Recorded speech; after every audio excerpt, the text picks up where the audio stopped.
8वीं कक्षा की हिंदी सुलभ भारती। पहली इकाई में पाठ 3 है, नाखून क्यों बढ़ते हैं। इस कहानी के लेखक हैं आचार्य हजारी प्रसाद द्विवेदी जी। तो प्रस्तुत कहानी जो है आचार्य हजारी प्रसाद द्विवेदी द्वारा लिखा एक विचारात्मक निबंध है। इसमें उन्होंने बताया है कि नाखूनों का बढ़ना जो है वो पशुत्व और बुराई का प्रतीक है और हम उसे बार बार काटते रहते हैं, तो यह हमारी मनुष्यता और अच्छाई का प्रतीक है। तो जिस प्रकार हम अपनी नाखूनों को काटते रहते हैं, तो उसी प्रकार हमें अपनी बुरी आदतों और बुरे भावों को भी त्याग देना चाहिए। तो आइए देखते हैं पाठ में उन्होंने क्या लिखा है। कभी कभी बच्चे चक्कर में डाल देने वाले प्रश्न कर बैठते हैं। अल्पज्ञ पिता बड़ा दयनीय जीव होता है। मेरी छोटी लड़की ने जब उस दिन पूछ लिया कि आदमी के नाखून क्यों बढ़ते हैं, तो मैं कुछ सोच ही नहीं सका। हर तीसरे दिन नाखून बढ़ जाते हैं। काट दीजिए, वे चुपचाप दंड स्वीकार कर लेंगे, पर निर्लज्ज अपराधी की भांति छूटते ही फिर जैसे के तैसे हो जाते हैं। आखिर ये इतने बेहया क्यों हैं? तो लेखक कहते हैं, एक दिन अचानक मेरी बच्ची मुझसे पूछ बैठती है कि हमारे नाखून क्यों बढ़ते हैं, तो मेरे पास इसका कोई जवाब नहीं होता है। मैं भी विचार में पड़ गया कि आखिर हमारे नाखून क्यों बढ़ते हैं। हम बार बार उन्हें काटते रहते हैं और वो है कि बेशरम की तरह फिर बढ़ जाते हैं। कुछ लाख ही वर्षों की बात है, जब मनुष्य जंगली था, वन मानुष जैसा। उसे नाखून की जरूरत थी। उसकी जीवन रक्षा के लिए नाखून बहुत जरूरी थे। असल में वही उसके अस्त्र थे। दांत भी थे, पर नाखून के बाद ही उनका स्थान था। धीरे धीरे वह अपने अंग से बाहर की वस्तुओं का सहारा लेने लगा। उसने हड्डियों के भी हथियार बनाए। मनुष्य धीरे धीरे और आगे बढ़ा। उसने धातु के हथियार बनाए। इतिहास आगे बढ़ा। तो लेखक कहते हैं कि लाखों साल पहले मनुष्य जो है वो आदि मानव था, जंगल में रहता था। तब उसे बड़े बड़े नाखूनों की जरूरत थी, क्योंकि वह उनके अस्त्र हुआ करते थे। अपनी रक्षा के लिए वे उसे ही इस्तेमाल करते थे और बड़े बड़े दांत भी हुआ करते थे। फिर धीरे धीरे मनुष्य की बुद्धि का विकास हुआ, तो उन्होंने हड्डियों के हथियार बनाए और उन्होंने तरक्की की, तो फिर उन्होंने धातु के हथियार बनाए और इस प्रकार इतिहास आगे बढ़ता गया।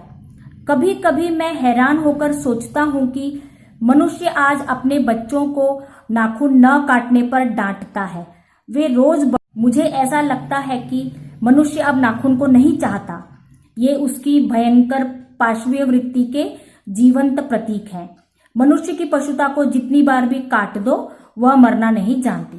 तो यहाँ कहा गया है कि आज हम अपने बच्चों को नाखून न काटने पर डांटते हैं। क्यों? क्योंकि नाखून बढ़ना जो है वो हमें पशु होने का एहसास दिलाते रहते हैं। इसीलिए आज मनुष्य जो है वो नाखूनों को नहीं चाहता, क्योंकि अब वो सभ्य हो गया है और वो उन्हें बार बार काट के मनुष्यता का प्रमाण देता है। और वो नाखून है कि अपनी पशुता छोड़ते ही नहीं, वो फिर बढ़ जाते हैं। अगर आदमी अपने शरीर की, मन की और वाक की अन्यायस घटने वाली वृत्तियों के विषय में विचार करे, तो उसे अपनी वास्तविक प्रवृत्ति पहचानने में बहुत सहायता मिले। मनुष्य की नख बढ़ा लेने की जो सहजात वृत्ति है, वह उसके पशुत्व का प्रमाण है। उन्हें काटने की जो प्रवृत्ति है, वह उसकी मनुष्यता की निशानी है। तो यहाँ कहा गया है, अगर आदमी अपने शरीर की तरफ, मन की तरफ और बोलचाल की तरफ ध्यान दे, तो हमें अपने आप को पहचानने में सहायता मिलेगी। और मनुष्य की जो नख बढ़ने की प्रवृत्ति है, वो हमें पशु होने का प्रमाण देती रहती है। और हम उन्हें जो काटने की प्रवृत्ति है हमारी, हम उसे जो बार बार काटते हैं, तो वह हमारे मनुष्य होने की निशानी है। मेरा मन पूछता है, मनुष्य किस ओर बढ़ रहा है, पशुता की ओर या मनुष्यता की ओर, अस्त्र बढ़ाने की ओर या अस्त्र काटने की ओर? मेरी निर्बोध बालिका ने मानो मनुष्य जाति से ही प्रश्न किया है। जानते हो नाखून क्यों बढ़ते हैं? यह हमारी पशुता के अवशेष हैं। मैं भी पूछता हूँ, जानते हो ये अस्त्र शस्त्र क्यों बढ़ रहे हैं? ये हमारी पशुता की निशानी है।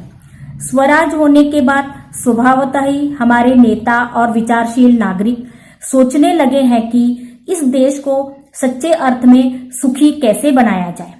तो यहाँ लेखक कहते हैं, मैं आज आपसे पूछता हूं कि हम ये जो मार धाड़ करते हैं, हथियार उठाते हैं, तो हम किस ओर बढ़ रहे हैं, पशुता की ओर या मनुष्यता की ओर? और हमारी ये जो नाखून बढ़ने की प्रवृत्ति है वो हमें पशु होने का बार बार एहसास दिलाती है। आज हमारे नेता और विचारशील नागरिक ये सोच रहे हैं कि हम अपने देश को समृद्ध और सुखी कैसे बनाएं।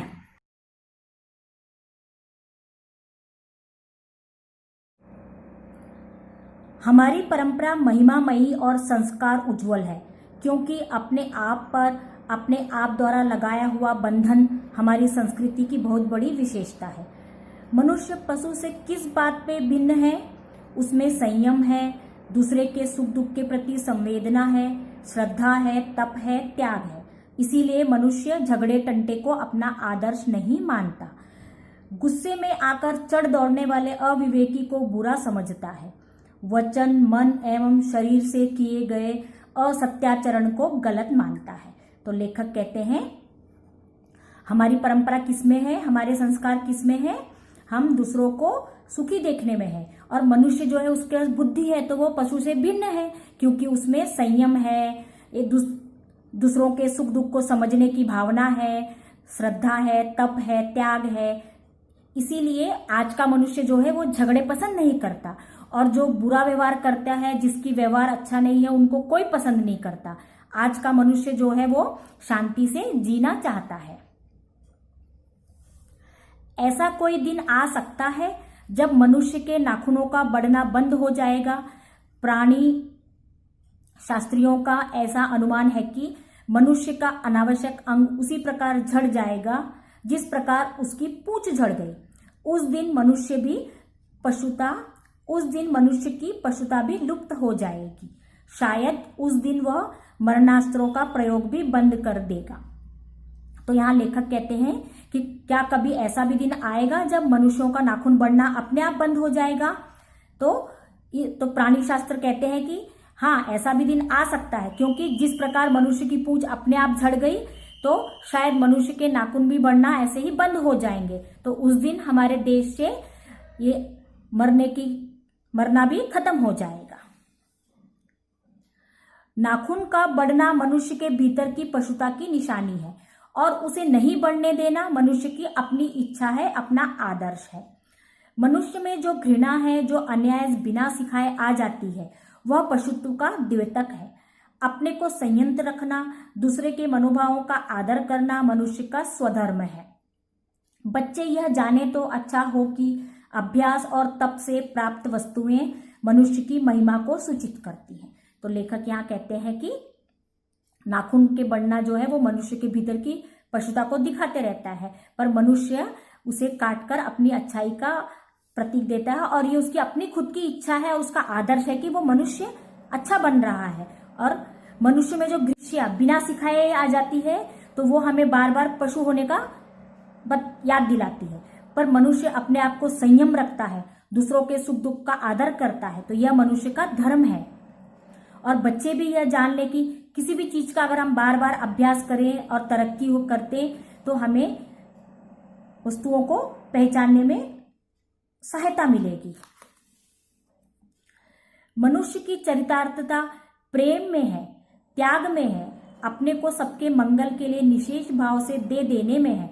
नाखूनों का बढ़ना मनुष्य की उस अंध सहजात वृत्ति का परिणाम है जो उसके जीवन में सफलता ले आना चाहती है। उसको काट देना उस स्वनिर्धारित आत्मबंधन का फल है जो उसे चरितार्थता की ओर ले जाती है। तो मनुष्य का चरितार्थ किस चीज में है? सबसे प्रेम करने में, मित्रता बढ़ाने में और त्याग करने में है, अपने को मंगल कामों में लगाने में है। नाखूनों का बढ़ना जो है वह तो हमारा अंधविश्वास है। हम अपने स्वधर्म से सबका भला कर सकते हैं।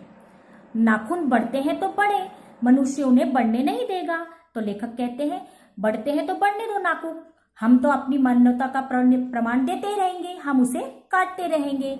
तो इस प्रकार देखा आपने लेखक ने किस प्रकार नाखूनों का इधर पे चर्चा की है।